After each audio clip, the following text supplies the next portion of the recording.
बिस्मिल्लाहिर्रहमानिर्रहीम अस्सलाम वालेकुम। आज हम सेकंड ईयर मैथ्स है एक्सरसाइज 4.4 इसके कुछ क्वेश्चंस डिस्कस करेंगे। सबसे पहले ये तीन लाइंस आपको गिवन है, इनके इंटरसेक्शन से एक रीजन बाउंड होता है, उसका एरिया हमने डिटरमिन करना है। ये आपके पास तीन लाइंस हैं, राइट हो गया। इनके बीच में ये जो रीजन है ट्रायंगुलर रीजन, इसका हमने एरिया डिटरमिन करना है। तो इस एरिया को डिटरमिन करने के लिए सबसे पहले ना इसके पॉइंट ऑफ इंटरसेक्शन हमने डिटरमिन करने। तो 7x minus Y minus 10 is equal to 0। अच्छा, ये हमने पहले दो की आपने पेयरिंग कर लेनी है और इन पेयर्स का ना पॉइंट ऑफ इंटरसेक्शन निकालने हैं और उनको फिर एरिया ऑफ ट्राइंगल वाले फार्मूला में इंसर्ट करेंगे तो आपके पास एरिया आ जाएगा। तो ये पहले हम एरिया ऑफ ट्राइंगल फाइंड कर चुके हैं। तीन वर्टिसेस जब भी ट्रायंगल की गिवन हो तो आप उसका एरिया डिटरमिन कर सकते हैं। तो यहाँ पे हम देखेंगे कि किस तरीके से, पहले तो इनके वही पॉइंट ऑफ इंटरसेक्शन वाला फार्मूला अप्लाई करेंगे, माइनस वाई अवर और ये आ गया 1 अवर, ये आ गया -1 माइनस 10 और -41, 7 10 माइनस 10 माइनस 41 और ये आ गया 7 10 1 और 1 -1 राइट हो गया। इसी तरह इसका भी हम पॉइंट ऑफ इंटरसेक्शन फाइंड करेंगे, दैट इज 1 2 -41 3। या आप x के केस में x को छोड़ देंगे, y के कोफिशिएंट और कांस्टेंट्स लिखेंगे। इसी तरह माइनस वाई अवर करेंगे तो अच्छा जी, ये 10 3 आ गया, -41 3 और लाइकवाइज 1 अवर जब करेंगे तो ये आ जाएगा आपके पास 10 3 1 और 2। लाइकवाइज ये थर्ड वाला है x our minus Y our and then 1 अवर। तो इनको भी उसी पैटर्न पे फिल करेंगे, पहले x को छोड़ देंगे, y के कोफिशिएंट्स लिखेंगे, -1 2 एंड -10 3, फिर y के 7 7 3 -10 3 और देन 7 3 -1 3 -1 2, ये आ गया राइट। अच्छा, तो ये हमने पॉइंट्स ऑफ इंटरसेक्शन डिटरमिन किए, डिटरमिनेट लिया 41 1 जा 41 -10 1 जा 10, तो ये आ गया। इनको प्लस माइनस करके x वाले को भी 1 वाले से कंपेयर करना है, y वाले को भी 1 वाले से कंपेयर करके x और y की वैल्यूज डिटरमिन, इधर भी वही काम किया उधर भी वही काम किया।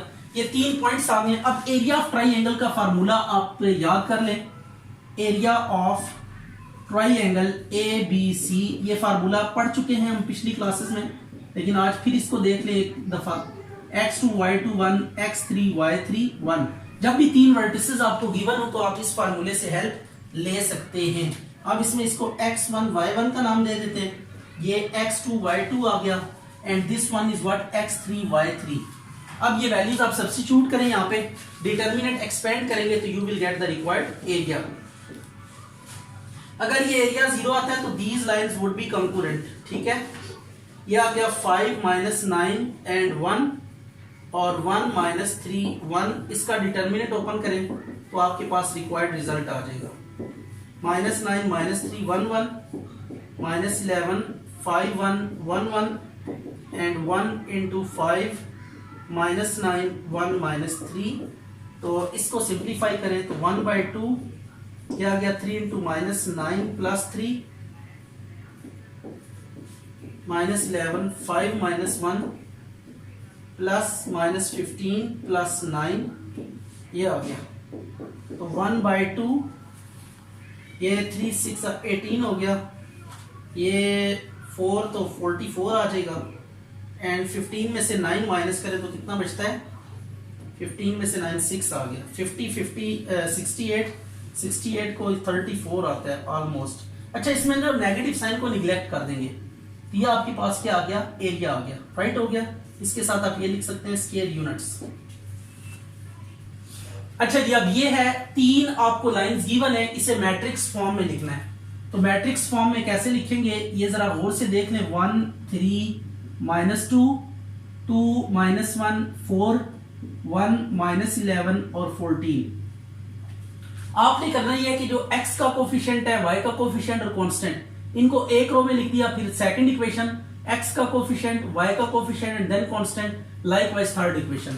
और फिर यहाँ पे क्या लिखेंगे आप, ये x y और लास्ट में यहाँ पे कुछ भी नहीं है ना, ये देखिए यहाँ पे तो x और y थे, ये बाहर आ गए, यहाँ पे कुछ भी नहीं है तो इसकी जगह पे 1 आएगा, राइट हो गया। और इधर 0 0 0, ये आपके पास मैट्रिक्स फॉर्म आ गई, ठीक है। तो हमने मैट्रिक्स फॉर्म में इसको लिख दिया। अब इसको चेक करना है कि लाइंस क्या कंकरेंट है कि नहीं है। तो कंकरेंसी के लिए हम क्या करेंगे, फॉर कंकरेंसी आपने डिटर्मिनेंट को एक्सपेंड करना है और ये आंसर क्या आना चाहिए, 0 आना चाहिए, राइट हो गया।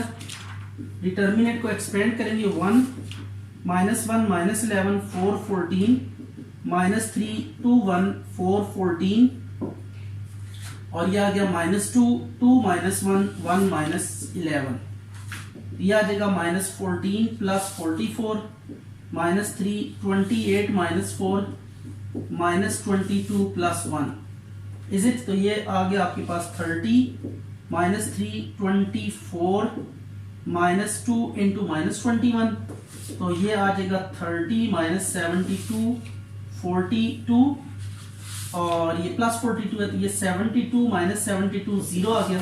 तो this implies lines are concurrent. तो लाइंस क्या हो गई है, कंकरेंट हो गई है, ठीक है। Concurrent mean meeting at the same point. अब इसको भी मैट्रिक्स फॉर्म में लिखेंगे पहले। एसी का सेकंड पार्ट है इन मैट्रिक्स फॉर्म।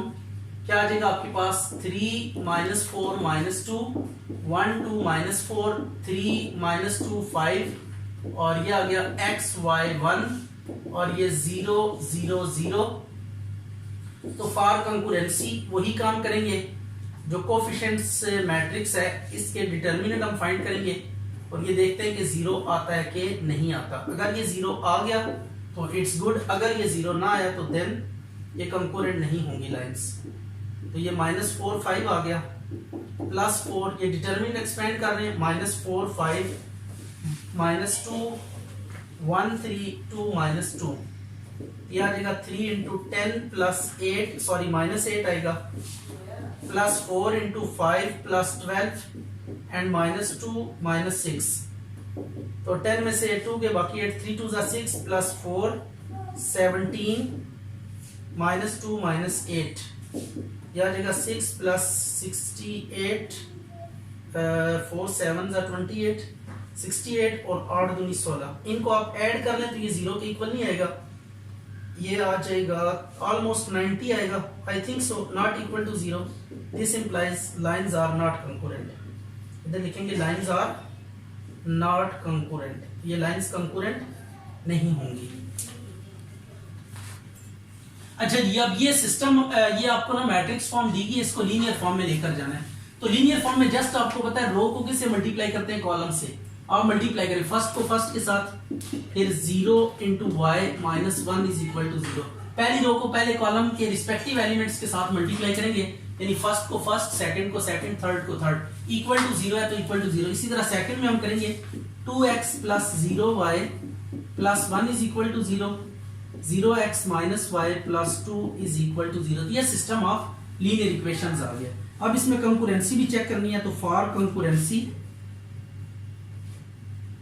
कंकरेंसी के लिए हम क्या करेंगे, 1 0 -1 2 0 1 0 -1 2।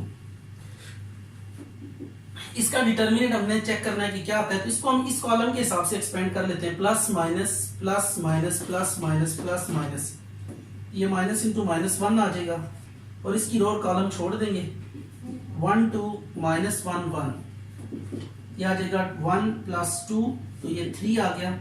It is not equal to 0।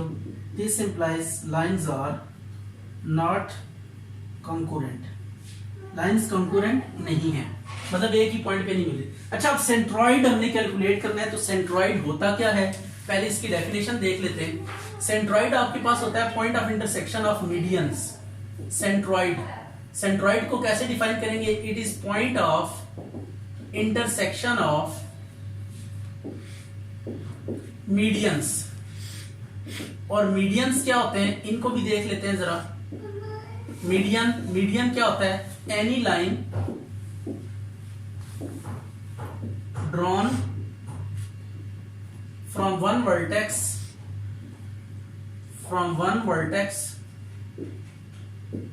to opposite side, to midpoint of opposite side, to midpoint of opposite side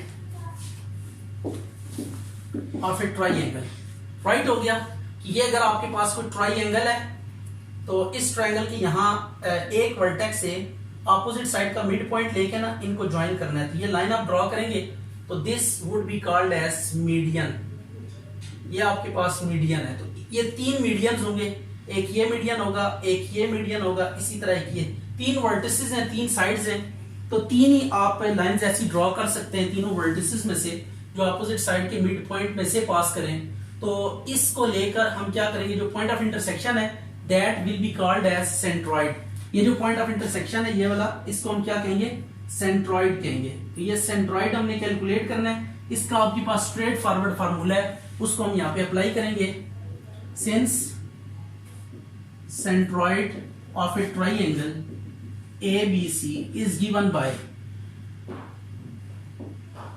क्या फार्मूला है जी, इसको हम नाम दे देते हैं C1 का। राइट, C1 का तो यह आ जाएगा x1 plus x2 plus x3 divided by 3, y1 plus y2 plus y3 divided by 3। यानी x कोऑर्डिनेट्स को सम करके 3 पे डिवाइड करना है और y कोऑर्डिनेट्स को सम करके 3 पे डिवाइड करना है। मीन टू से आपने x कोऑर्डिनेट्स का मीन लेना है और फिर y कोऑर्डिनेट्स का मीन लेना है। तो सेंट्रॉइड का जो x कोऑर्डिनेट होता है वो ट्रायंगल के जो वर्टिसेस होते हैं उनके x कोऑर्डिनेट्स का मीन होता है और जो y कोऑर्डिनेट्स होता है वो y कोऑर्डिनेट्स का मीन होता है। राइट हो गया। तो ये मीन का फार्मूला है बेसिकली। तो अब हम क्या करेंगे, इसमें वैल्यू सब्स्टिट्यूट करेंगे x1 y1 की। पहले x1 वाली वैल्यूज ऐड करेंगे, x1 x2 -2 -4 plus 3 divided by 3, then 3 plus ये y2 है, 3 प्लस 1 प्लस 5 डिवाइडेड बाय 3। तो यह अब आ जाएगा आपके पास C1 -6 प्लस 3 -3 बाय 3 और ये 9 बाय 3 आ जाएगा। तो इसको सिंप्लीफाई करें तो C1 -1 और ये 3 आ गया। तो B सेंट्रॉइड, ये हमने क्या फाइंड कर लिया, सेंट्रॉइड फाइंड कर लिया। अब सेंट्रॉइड के बाद हमने नेक्स्ट कुछ चीजें भी फाइंड करनी है इस क्वेश्चन में। एक तो हमने ऑर्थो सेंटर भी फाइंड करना है और उसके बाद हमने जो है ना सर्कम सेंटर भी फाइंड करना है और फिर इनको प्रूव करना है कि ये कोलिनियर हैं। ये तीन काम करने हैं हमने, 3 पॉइंट्स पहले फाइंड करने हैं और फिर चौथा काम ये करना है कि उनको कोलिनियर प्रूव करना है। Centroid divides the median to the ratio 1:2। ये जो आपके पास सेंट्रॉइड होता है ये बड़ी इंपॉर्टेंट रिजल्ट है। ये सेंट्रॉइड है, इस मीडियन को, किसी भी मीडियन को साइड की तरफ से ये 1:2 में क्या करेगा, डिवाइड करेगा। मीन टू से कि साइड से अगर आप सेंट्रॉइड तक अगर लेंथ 1 है तो इसका डबल होगी इससे आगे लेंथ। ठीक है, यानी ये अगर 2 है तो ये 4 होगी, ये 3 है तो 6 होगी, ये 7 है तो ये 14 होगी एंड सो ऑन। तो सेंट्रॉइड मीडियन को फ्रॉम द साइड 1:2 में क्या करता है, डिवाइड करता है। राइट हो गया। तो ये रिजल्ट भी आप याद कर लीजिए कि ये जो सेंट्रॉइड होता है ये मीडियन को 1:2 में डिवाइड करता है। अच्छा जी, अब सेंट्रॉइड के बाद हम आते हैं ऑर्थो सेंटर की तरफ। सेकंड पार्ट है, ये पार्ट की अरेंजमेंट आगे पीछे हो सकती है। ऑर्थो सेंटर, ऑर्थो सेंटर क्या होता है, ऑर्थो सेंटर की डेफिनेशन हम यहां पे लिख लेते हैं कि ऑर्थो सेंटर क्या होगा। Ortho centre, ortho centre is the point of intersection of altitudes of triangle। ये altitudes of a triangle। Right हो गया। अब altitude क्या होता है इसको भी डिफाइन कर लेते हैं। altitude perpendicular drawn from one vertex to midpoint, perpendicular drawn from one vertex to opposite side of a triangle। किसी भी ट्राइंगल के एक वर्टेक्स से ऑपोजिट साइड पे जो परपेंडिकुलर आप ड्रॉ करेंगे it would be called as altitude. ये ऑल्टीट्यूड, तो जो ऑल्टीट्यूड्स होंगे, ये एक ऑल्टीट्यूड है, ये दूसरा ऑल्टीट्यूड है, इसी तरह ये तीसरा ऑल्टीट्यूड होगा। तो इन अल्टीट्यूड्स का जो पॉइंट ऑफ इंटरसेक्शन होगा that will be called as orthocentre. तो अब इसका हमारे पास डायरेक्ट फार्मूला तो नहीं है, लेकिन हम इसको एक स्ट्रेट फॉरवर्ड फॉर्मेट से हम इसको कर सकते हैं कि आप सबसे पहले क्या करेंगे, यहाँ पे एक ट्राइंगल बनाएंगे।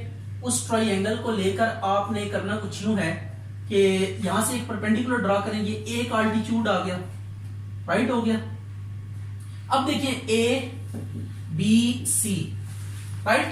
अगर इस बी सी की स्लोप हमारे पास m है या m1 है, b आपके पास कितना है, b आपके पास है -4 1 और c आपके पास कितना है 3 5 और a है -2 3, राइट हो गया।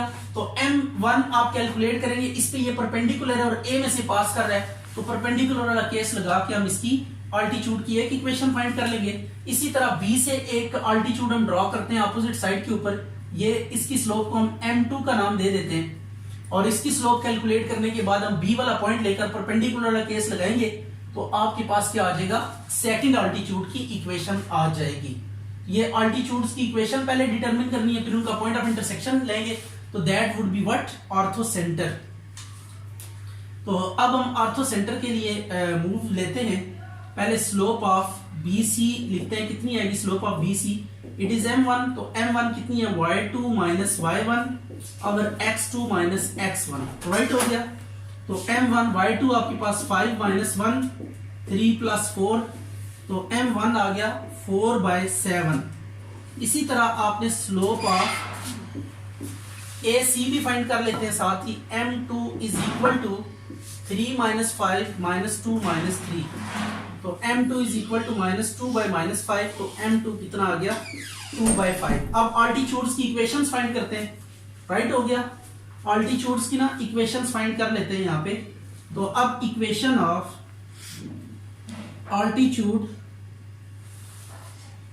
क्या है, AL थ्रू A वाला पॉइंट लेंगे, AL के लिए A वाला पॉइंट -2 3। ये अब केस देखें जरा, परपेंडिकुलर यूज होगा -1/m1, ये हम फार्मूला यूज करेंगे, ठीक है। तो y माइनस ये x1 y1 है, तो y1 3 है, -1/m 4/7 है, x माइनस ये कितना आ गया 2। तो इसको सिंप्लीफाई कर ले, सिंप्लीफाई करने के बाद ये आ जाएगा 4y -12, तो -7x -14, तो 7x प्लस 4y और ये आ गया माइनस से +2 इज इक्वल टू 0। ये एक इक्वेशन आ गई। और इसी तरह सेकंड इक्वेशन आप फाइंड करेंगे, इक्वेशन ऑफ अल्टीट्यूड। दो अल्टीट्यूड सफिशिएंट है, क्योंकि जहां पे दो मिलेंगे वहां पे तीसरा भी वहीं पे मिलेगा, BM थ्रू B पॉइंट क्या आपके पास -4 1, तो इसका फार्मूला आप यूज करें, वही परपेंडिकुलर वाला केस, क्योंकि स्लोप हमारे पास अल्टीट्यूड की नहीं है बल्कि इस पे जो परपेंडिकुलर है उसकी स्लोप गिवन है। तो जब परपेंडिकुलर की स्लोप गिवन है तो आप ये लाइन की इक्वेशन यूज करते हैं, -1/2/5 x माइनस +4 हो जाएगा, यह अब आ जाएगा 2y -2 -5x -20, तो it would be 5x + 2y + 18 is equal to 0। ये आ गई दूसरी इक्वेशन। अब इन दोनों इक्वेशंस का ना हमने पॉइंट ऑफ इंटरसेक्शन डिटरमिन करना है। अच्छा, ये जो आपके पास सेंट्रॉइड है ना, सेंट्रॉइड को हम इधर लिख लेते हैं अलग से, क्योंकि इसकी हमें जरूरत पड़ेगी, -1 3, ये सेंट्रॉइड हमने यहाँ पे लिख लिया, ये सेंट्रॉइड है, राइट हो गया। इंटरसेक्शन फाइंड करना है। अच्छा जी, अब इनका इंटरसेक्शन फाइंड करते हैं, x over -y over and then 1 our.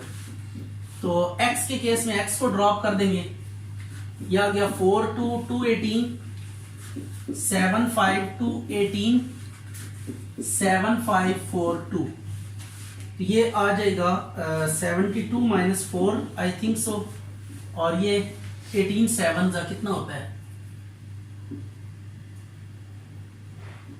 126 - 10 14 - 20, right हो गया। तो ये x आ गया 68 -y अवर 116 और ये -6 आ गया। अब इनको बारी बारी इक्वेट करेंगे 1 के साथ, और यहाँ से x की वैल्यू और फिर y की वैल्यू आ जाएगी 116/6, तो x आ गया आपके पास 34/3 नेगेटिव के साथ, और y आ जाएगा 5 और 8 जा 16 और 3, तो ये आपके पास C2 आ गया -34/3 और 58/3। बी ऑर्थो सेंटर, ये आपके पास क्या आ गया, ऑर्थो सेंटर। अब ऑर्थो सेंटर के बाद फाइनल है हमारे पास, दैट इज सरकम सेंटर। हमने अब फाइनल कैलकुलेशंस करनी है इसके लिए, सरकम सेंटर के लिए, तो इसको भी हम यहाँ पे लिख लेते हैं। ऑर्थो सेंटर C2 ये आपके पास आया -34/3 58/3। अच्छा जी, अब हम बात करते हैं सरकम सेंटर की। ये सरकम सर्कल का सेंटर जो होता है इसे सरकम सेंटर कहते हैं। सरकम सर्कल क्या होता है, a circle which passing through the 3 vertices of a triangle is called सरकम circle.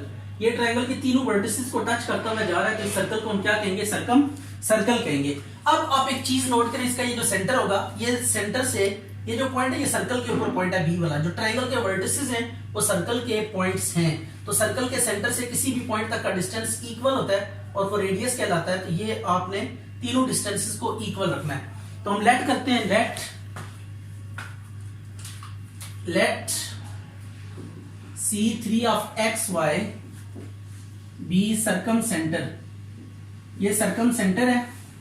तो सो C3 का A से डिस्टेंस, C3 का B से डिस्टेंस और C3 का C से डिस्टेंस ये इक्वल होंगे, ठीक है, क्योंकि ये ABC सर्कल के पॉइंट्स हैं और ये C3 सेंटर है सर्कल का। तो सेंटर से सर्कल के किसी भी पॉइंट तक का डिस्टेंस रेडियस, और फॉर अ सिंगल सर्कल ये सेम रहता है रेडियस। अब distance formula, 2 point distance formula आपने याद किया हुआ है, एक दफा फिर उसको लिख लेते हैं। मैं बड़ा शॉर्ट सा लिख रहा हूं, x1 माइनस x2 का स्क्वायर, यानी x कोऑर्डिनेट्स को माइनस करके स्क्वायर लेना है, y कोऑर्डिनेट्स को माइनस करके स्क्वायर लेना है, सम को अंडर रूट ले लेना है, तो आपके पास ये डिस्टेंस आ जाएगा।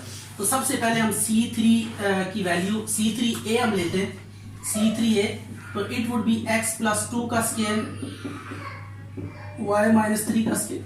अच्छा जी, C3b कितना आ जाएगा, ये अब b और C3 को लेंगे, x प्लस 4 का स्क्वायर प्लस y माइनस 1 का होल स्क्वायर, एंड लाइकवाइज आपके पास आ जाएगा C3c x माइनस 3 का स्क्वायर y माइनस 5 का स्क्वायर। अब स्क्वायरिंग करें, स्क्वायरिंग करेंगे तो ये होल अंडर रूट कैंसिल हो जाएगा, x प्लस 2 का स्क्वायर y माइनस 3 का स्क्वायर x प्लस 4 का स्क्वायर प्लस y माइनस 1 का स्क्वायर x माइनस 3 का स्क्वायर प्लस y माइनस 5 का स्क्वायर। अब आप स्क्वायर को ओपन करें, यह आ जाएगा x square plus 4 plus 4x y square plus 9 minus 6y, और ये आ जाएगा x square plus 16 plus 8x plus y square plus 1 minus 2y is equal to x square plus 9 minus 6x plus y square plus 25 minus 10y। अब x square को cutting करेंगे, तीनों में same है तो ये कट जाएगा, लाइकवाइज y स्क्वायर भी तीनों में आ रहा है, ये भी कैंसिल हो जाएगा। अब जो बाकी बच के उनको प्लस माइनस कर ले, 4x माइनस 6y, और ये 4 9 का कितना आ जाएगा 36, एंड 16 और 1 17 होगा, 8x minus 2y plus 17 is equal to minus 6x minus 10y plus 34। अब इनको बारी बारी इक्वेट कर लें आप दो को, क्या गया 4x minus 6y plus 36 is equal to 8x minus 2y plus 17 is ये आ गया।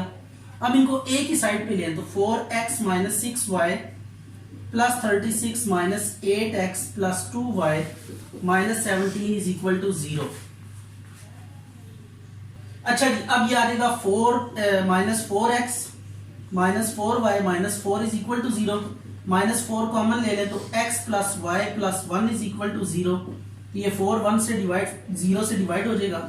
ये आपके पास एक इक्वेशन आ गई, इसको a का नाम दे दें। अब इन दो को सॉल्व करते हैं, 8x minus 2y plus 17 is equal to minus 6x minus 10y plus 34, यह आ जाएगा 8x minus 2y plus 17 plus 6x plus 10y minus 34 is equal to 0। तो यह आ जाएगा 14x plus 8y minus 17 is equal to 0। तो ये दो लाइंस आ गई हैं। अब इनका भी हमने क्या फाइंड करना है, पॉइंट ऑफ इंटरसेक्शन। वो जो पॉइंट ऑफ इंटरसेक्शन होगा वही बेसिकली हमारा रिक्वायर्ड पॉइंट होगा। Is equal to 0 4x plus 8y minus 17 is equal to 0, x over minus y over और ये आ गया 1 आवर। अब इसमें सब्स्टिट्यूशंस करें, यह आ जाएगा 181 माइनस 17 1418 एंड 1418। आई थिंक सो कि यहाँ पे आएगा 1 माइनस 17। अब इसको सिंप्लीफाई करें।